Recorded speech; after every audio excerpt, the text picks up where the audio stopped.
ফের ফরিদাবাদে উদ্ধার বিস্ফোরক 50 থেকে 60 কেজি বিস্ফোরক উদ্ধার। ফরিদাবাদে সেক্টর 56 থেকে উদ্ধার প্রচুর বিস্ফোরক উদ্ধার করলো হরিয়ানা ক্রাইম ব্রাঞ্চ। গ্রেপ্তার করা হয়েছে দুই সন্দেহভাজনকে। গতকালই আপনারা জানেন যে এই ফরিদাবাদ থেকেই 2900 কেজি বিস্ফোরক যেমন একদিকে উদ্ধার হয়, অন্যদিকে অস্ত্রশস্ত্র উদ্ধার করা হয়েছে। 3 ডাক্তার সহ 8 জনকে আটক করা হয়।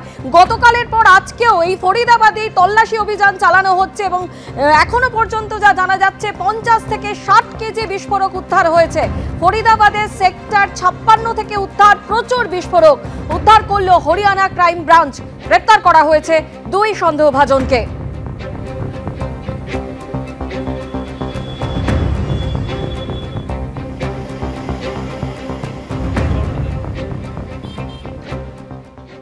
দিল্লি বিস্ফোরণ কাণ্ডের পর একাধিক জায়গায় তল্লাশি শুরু করেছে দিল্লি পুলিশ।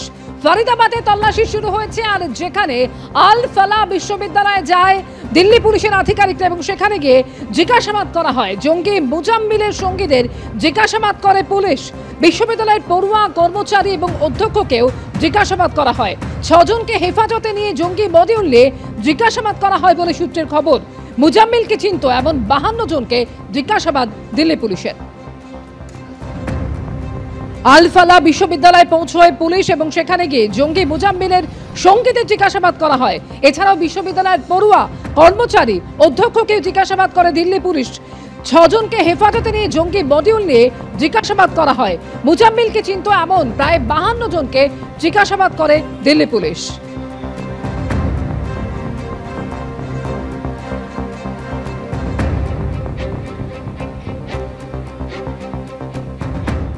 কেন্দ্রীয় স্বরাষ্ট্রমন্ত্রী অমিত শাহ সকালে বাসভবনে বৈঠক করেন একটি উচ্চ পর্যায়ের। অন্যদিকে এই মুহূর্তে স্বরাষ্ট্র মন্ত্রক তার অফিসে একটি উচ্চ পর্যায়ের বৈঠক চলছে এবং আর কিছুক্ষণের মধ্যেই পরিষ্কার হয়ে যাবে যে আজকের এই বৈঠকে ঠিক কি হলো। অন্যদিকে গতকালের এই ভয়াবহ বিস্ফোরণ একেবারে লালকেল্লার সামনে, তাতে 12 জনের মৃত্যু হয়েছে বলে এখনো পর্যন্ত খবর। ইতিমধ্যেই ঘটনাস্থলে ফরেনসিক টিম তারা পৌঁছে গিয়েছে। অন্যদিকে গতকালই আপনারা জানেন যে এই ঘটনার পরে এনএসজি কমান্ডো, এনআইএ তারাও পৌঁছে যায়, তল্লাশি অভিযান চালানো হয়। এই মুহূর্তে সেখানে পৌঁছেছেন ফরেনসিক বিশেষজ্ঞরা।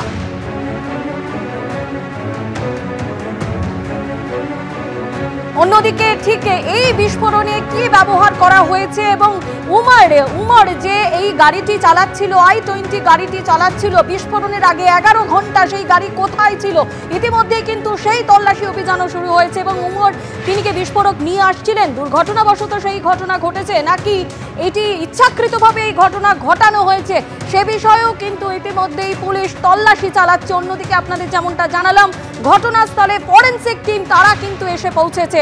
সম্ভবত অ্যামোনিয়াম নাইট্রেট ও ডিটোনেটর ব্যবহার করা হয়েছিল। প্রাথমিক তদন্তে এমনই অনুমান দিল্লি পুলিশের।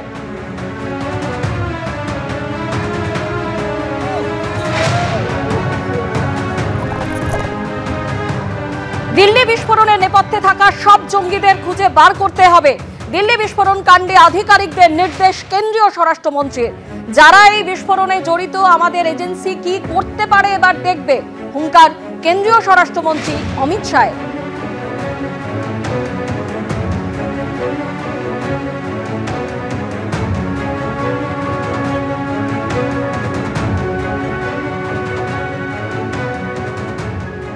দিল্লির এই ঘটনা এবং এরপরে কলকাতাতেও সতর্কতা জারি করা হয়। আপনারা জানেন যে সামনেই ভারত দক্ষিণ আফ্রিকা ম্যাচ। ইডেন গার্ডেন্সে আজকে আসেন কলকাতার পুলিশ কমিশনার। তিনি এলাকা ঘুরে দেখেন, পুলিশ আধিকারিকদের সঙ্গে কথা বলেন।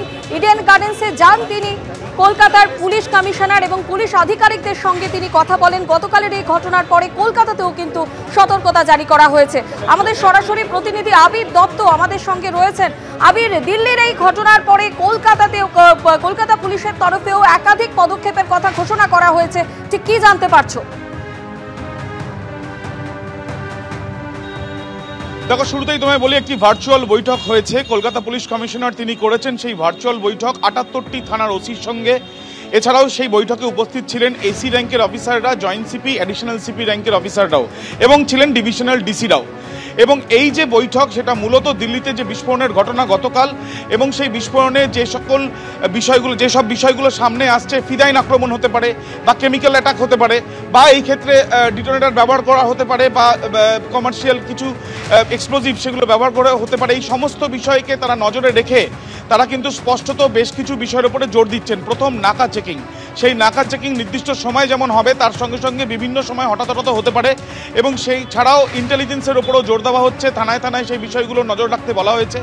তৃতীয়ত বিভিন্ন হোটেল থেকে আরম্ভ করে লজ সেগুলোর উপরে নজরদারি, বাইরে থেকে কোনো ব্যক্তি আসলে সন্দেহভাজন কোনো বিষয় কিছু দেখলে সেই ক্ষেত্রে তারা লালবাজারকে জানাতে পারেন থানার ওসিরা বা থানার তরফ থেকে যারা কর্তব্যরত থাকবেন তারা।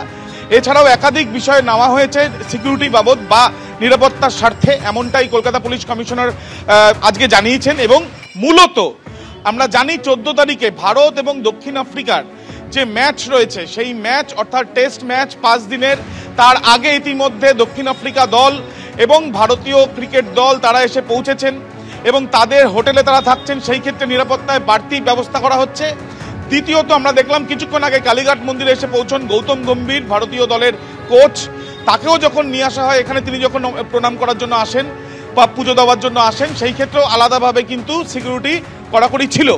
অন্যদিকে প্র্যাকটিসের জন্য এই যে দুদিন রয়েছে, দুদিনের প্র্যাকটিসের জন্য আজকে যেমন দেখা গেল দক্ষিণ আফ্রিকা দল প্র্যাকটিস করছিলেন যখন, তখনই কলকাতা পুলিশ কমিশনার তিনি ইডেন গার্ডেন্সের ভেতরে যান, সেই ক্ষেত্রেও আলাদা ব্যবস্থা করা হচ্ছে, সেই জন্য বৈঠকও করা হয়েছে সিএবি কর্তাদের সঙ্গে।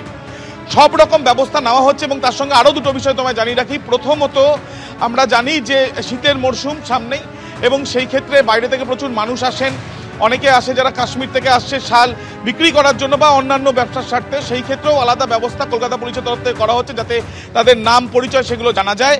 এবং দ্বিতীয়ত উৎসবের মরশুম যেমনটা তোমায় বললাম, সেই ক্ষেত্রে প্রচুর মানুষের সমাগম, বিভিন্ন রাস্তায় বিভিন্ন জায়গায় ফেস্টিভ্যাল, সেই ক্ষেত্রেও কিন্তু ব্যবস্থা এখন থেকেই কিন্তু নেওয়া হচ্ছে কলকাতা পুলিশের তরফ থেকে, এমনটাই সূত্র মারফত জানা যাচ্ছে। শুধুমাত্র তাই নয়, কলকাতা পুলিশ কমিশনারের নির্দেশে অ্যাডিশনাল সিপি এসটিএফ তিনিও কিন্তু বেশ কিছু ইনপুটস যদি পাওয়া যায় সেই ক্ষেত্রে যাতে কলকাতা পুলিশকে দেওয়া হয় সেই বিষয় নিয়েও থানার ওসিদের জানান এবং তার সঙ্গে সঙ্গে তাদের কি ফাইন্ডিংস রয়েছে প্রাথমিকভাবে তাদের বিভিন্ন রকম অনুসন্ধানে, সেই বিষয়টা নিয়েও কিন্তু তারা সতর্ক করেন এবং বিভিন্ন সতর্কতামূলক বিষয়গুলো নিয়েই আলোচনা হয় এই বৈঠকে। এবং তার সঙ্গে সঙ্গে গতকাল যেমন নাকা চেকিং চলেছে, আজকেও বিভিন্ন জায়গায় সেই নাকা চেকিং চলবে। তার সঙ্গে ইডেনে যে ম্যাচ আছে তার আগে দীর্ঘক্ষণ বৈঠক করলেন সিএবি কর্তাদের সঙ্গে কলকাতা পুলিশ কমিশনার এবং তার সঙ্গে সঙ্গে এটাও নির্দেশ দেওয়া হয়েছে, যা সূত্র মারফত জানা যাচ্ছে যে ভারতীয় দল বা দক্ষিণ আফ্রিকা দলের কোনো সদস্য যদি বাইরে বেরোনো, সেই ক্ষেত্রেও কিন্তু নিরাপত্তার আলাদা ব্যবস্থা রাখা হবে কলকাতা পুলিশের তরফে। ধন্যবাদ আবির।